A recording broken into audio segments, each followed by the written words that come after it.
I'm Johnny Ray, and this is 5 Hour Recovery, Phase 2. Time to recover. So after we've dug up our past, after we've gone through our testimony, after we've pulled out some of our deepest, darkest secrets, now is the time for us to recover from that.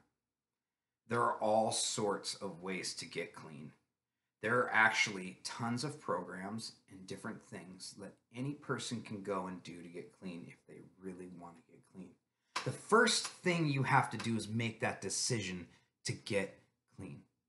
That's the only way this will work. I can't help people when they don't want to get clean. In fact, most of the time, if they don't want to get clean, I wash my hands from them right there. Because that's what it takes. It takes the will and the desire to stop being a drug addict, to stop being a junkie and learn to live a new and fulfilling and a happy way of life. I consider myself quite lucky. When I got clean, I had 9 teeth removed. I gained 34 pounds, which I still am trying to work off, right?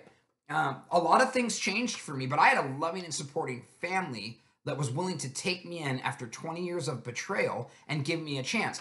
See, that's God right there. Without God putting the right pieces in my life during this long-term struggle with addiction, there is no way that I would have ever gotten off the streets. When I made that conscious decision to get clean, 6 days after I heard the voice from God asking me if I was done, opportunities started opening up. Doors started opening up. Family members started coming around. Friends started coming around. Real friends, not people that just want your dope. Real friends, real people that care about you. Real family members that care about you. They were willing to take me in and give me an opportunity to change, and I took that by storm. I dedicated my recovery to myself first and foremost, because you have to, and then to helping other addicts in the future. That's what this is all about. Transformation and change. Recovering from the bad. Second phase in 5-hour recovery. The first thing I did was I joined a 12-step club. It seemed to work for me. When I first got introduced to it, I was not into it. I didn't want to hear a bunch of people hugging and sharing and giving each other hugs and talking and loving and shit. That was not for me. That was never that way. I was always hard. I was always aggressive. I always had a temper. You know, I wasn't about to go up and give random strangers hugs and talk about my life, right? I was fortunate. I had a buddy who was in the NA program who went to my very first meeting with me. Found me at a campsite, starving, 6 days off dope, drugged me to a meeting.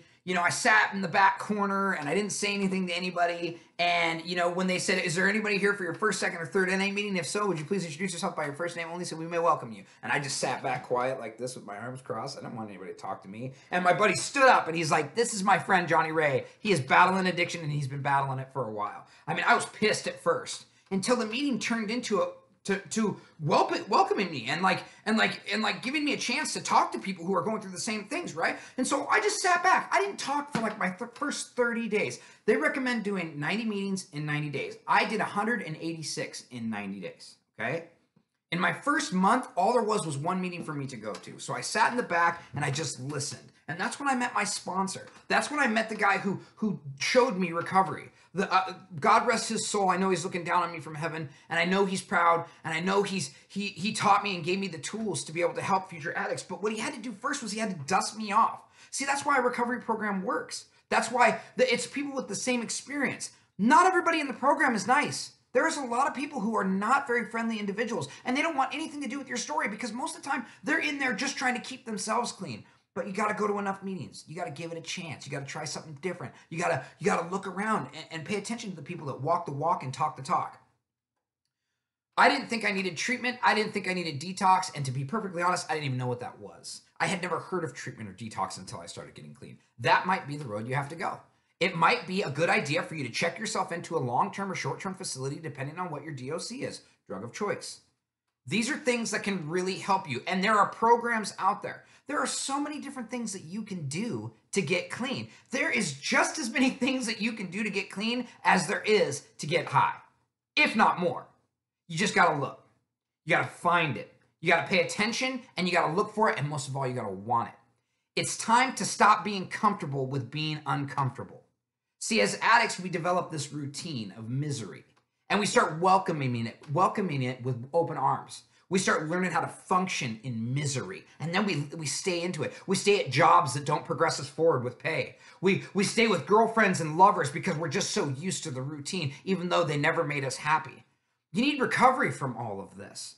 It might even involve going to a psychologist and a psychiatrist and working on your brain mentally. You might have had trauma in your past that I'm not a doctor. I can't help you with that. And people in recovery programs can't help you with that. Maybe that's what started your addiction. Maybe that's what triggered it. You need to go look into that. It's something that's important. Take your recovery extremely seriously. It has to be your number one. It has to be your everything. And you have to dedicate your life to it. Just like you dedicated your life to being a drug dealer without actually knowing it.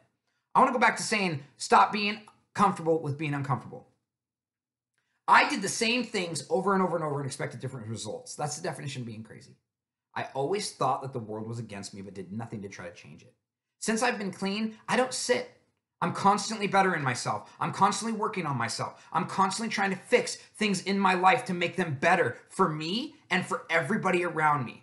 I want to be a catalyst. I want to be a beacon of light and love to people. And I wasn't for so many years, but I had to recover from that. Second phase in 5-hour recovery, recovering from the bad. I recommend getting real, going out there and looking, going to doctors, psychologists, psychiatrists, whatever it takes, counselors, getting a sponsor. I recommend 12-step programs. I recommend treatment and detox if that's what is needed to get you in the right direction. People are scared.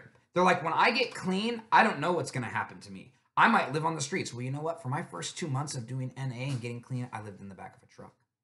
So it's what are you willing to do, right? You think it's all going to be roses right off the bat? Do you think that it's just going to be like, oh, I'm clean one day and somebody's going to give me a job? You think that's not the way it works. You know, it's going to take time to work on yourself. And if it doesn't take time, well, then it wasn't worth it anyway. Phase 2, we recover from all the difficulties that we had in our life. This could take some time, but be real, get involved, look around, and work on yourself and constantly better yourself. Phase 3 is rejoicing over the good. We'll talk about that on my next video. We get to celebrate some of the good things that happen in our life after we've recovered from the bad. We don't put a filter on it anymore. We become abstract and we recognize all the things in our life that we need to seriously get some work and seriously get some help for. And that's what recovering from is all about. So, first phase, we remember where we came from. We share our testimony. Second phase, we recover from the bad. My next video will talk about rejoicing over the good so that we can leave on a good note to start our lives and live a life of service and helping others. I'm Johnny Ray, and this is 5-Hour Recovery.